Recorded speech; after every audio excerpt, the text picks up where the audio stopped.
Cassidy or Grimsimmer here, and welcome back to my channel. Today I'm building Bonny Bungalow from The Sims 2 exactly how it is when you place it in-game. Unfurnished, bare, and honestly, pretty ugly. So I did my best to keep everything true to the original and hopefully keep some of the nostalgia intact. And I think that in my next video I'll renovate this lot to make, the beloved Bonny Bungalow more aesthetically pleasing for The Sims 4. And I might actually move this to a bigger lot as well so that I can give it a bigger backyard. I really enjoy building lots from past Sims games, so if you have any lot requests from The Sims 1, 2, or 3 that you want me to build in Sims 4, let me know and I will do it. And if you want to download this or any of my other builds, my gallery ID is cassiprobably. I don't know about you, but Bonny Bungalow was literally such a staple in my game when I would play The Sims 2. I think I used it as at least a starter home for most of my Sims that I would play with in The Sims 2. I actually recently built this and revamped it and used it for a family in one of my Sims 4 saves, and it just brought back so many fond memories. I love The Sims 2. I think it had the best cheats. I think The Sims 4 cheats are okay. They're more useful and practical, but in The Sims 2, the cheats were chaotic. And the cheat that I used to use a lot was, well, testing cheats, right? But then when you would click on, I think the mailbox, there was some sort of romance option where you could bring a genie or a matchmaker, something like that, and you could buy a blind date based on the chemistry system that The Sims 2 had, and if you wanted the most chemistry, then it would cost the most, right? So, and if you wanted the least chemistry, then it would cost the least, and there was like a sliding scale, basically, pay system. Does anybody know what I'm talking about? That's how I used to set up literally all of my Sims in The Sims 2. This build is pretty self-explanatory, so I don't think that there's much here for me to cover. But anyways, how are we all feeling about the new Star Wars pack? Personally, I don't hate it, but I don't think that now's a good time for that. The Sims community has been practically kicking and screaming for more gameplay outside of just young adults, more counters, etc., like things like that. And I always see people complaining about one-time use packs, which I actually don't think we'd see people complaining about that as much if it wasn't such a big issue with The Sims 4. Regardless, I'm sure that a lot of Sims and Star Wars lovers will enjoy the pack, but for casual gamers, especially for someone like me, it's probably going to be a pass, which is okay, it's just a little disappointing.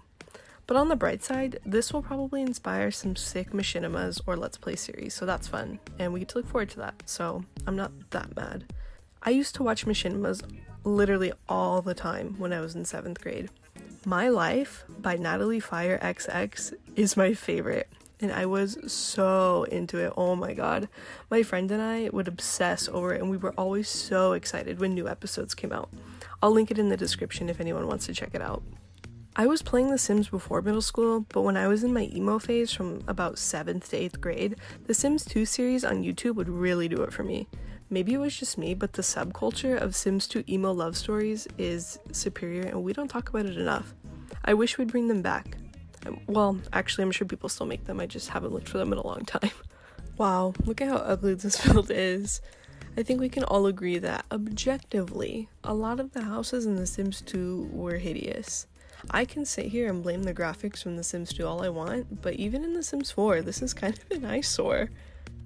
That's okay though, because like I said, I'm going to be renovating this to modernize it.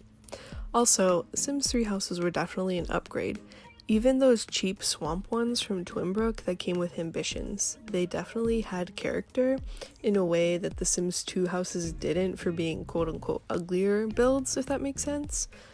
The Sims 2 houses were just bland on the outside. There was rarely any hedging or bushes or trees, things like that, that would make the build look more full.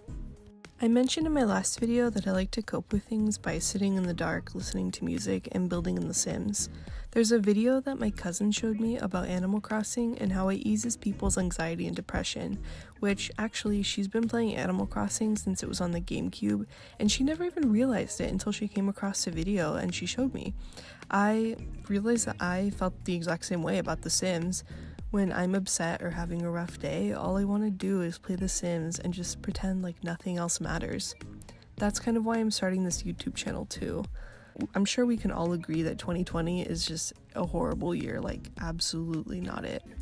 Personally, I graduated from college in May and we didn't have any celebrations, which is a lot harder than I thought it would be.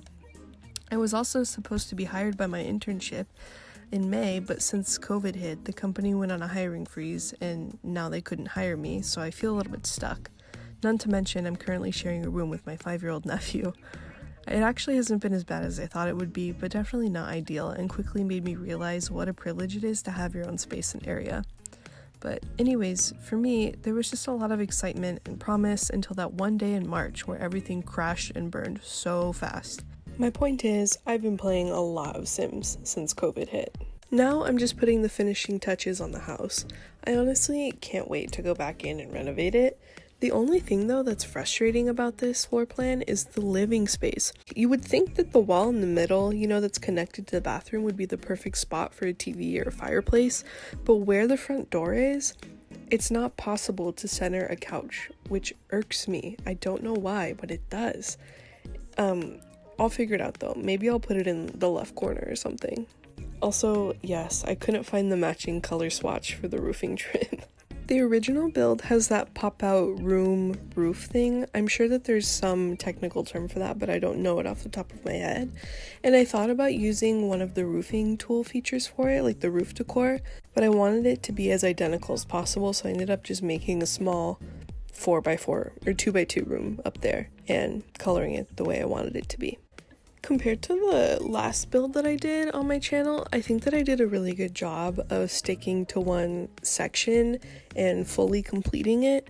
Granted, I went back and did the floor plan and everything, but I didn't furnish a little bit and then come back outside and finish painting or something, and maybe that's just because I don't have any landscape or the extra additive stuff, and I didn't plan on fully furnishing the house, but I think that I did a really good job of sticking to one thing at a time, which is a big deal. It's the little things sometimes. Speaking of the little things, it's September, and well, it'll be September by the time I upload this, which means that it's almost fall, and if it's almost fall, then it's almost Christmas, which means Vlogmas. I'm pumped. I don't even watch Vlogmas, but I know that when those vlogs start coming out, it's time to make some hot chocolate and put on sweatpants.